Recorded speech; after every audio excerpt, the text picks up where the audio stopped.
శుక్లాంబరధరం విష్ణుం శశివర్ణం చతుర్భుజం ప్రసన్నవదనం ధ్యాయే సర్వవిఘ్నోపశాంతయే.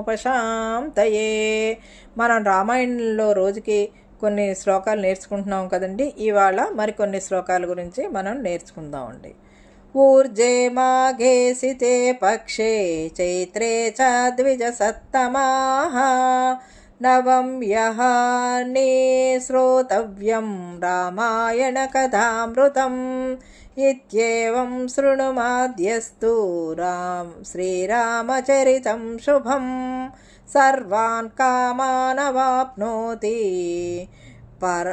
పరత్రముత్ర చోత్తమాన్ త్రిసప్తకుల సంయుక్తః సర్వపాప వివర్జితః ప్రయాతి రామభవనం యత్ర గత్వా న శోచ్యతే చైత్రే మాఘే కార్తికే చ సితే పక్షే చ వాచయేత్ నవం యహని తస్మాత్తు శ్రోతవ్యం చ ప్రయత్నతః రామాయణం చాదికావ్యం స్వర్గమోక్షప్రదాయకం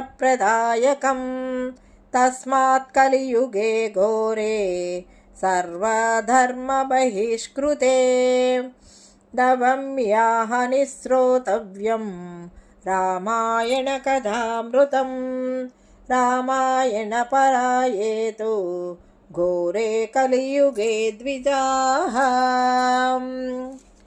తే వరాహ కృతకృత్యాశ్చ న కలిర్బాధతే హితాన్ కథా రామాయణస్యాపి నిత్యం భవతి సద్గృహే తద్గృహం తీర్థరూపం హి దుష్టానాం పాపనాశనం. ఇదండి ఈనాటి వీడియో. ఈ వీడియో కనుక మీకు నచ్చినట్లయితే లైక్ చేయండి, షేర్ చేయండి, కామెంట్ చేయండి, సబ్స్క్రైబ్ కూడా చేయండి.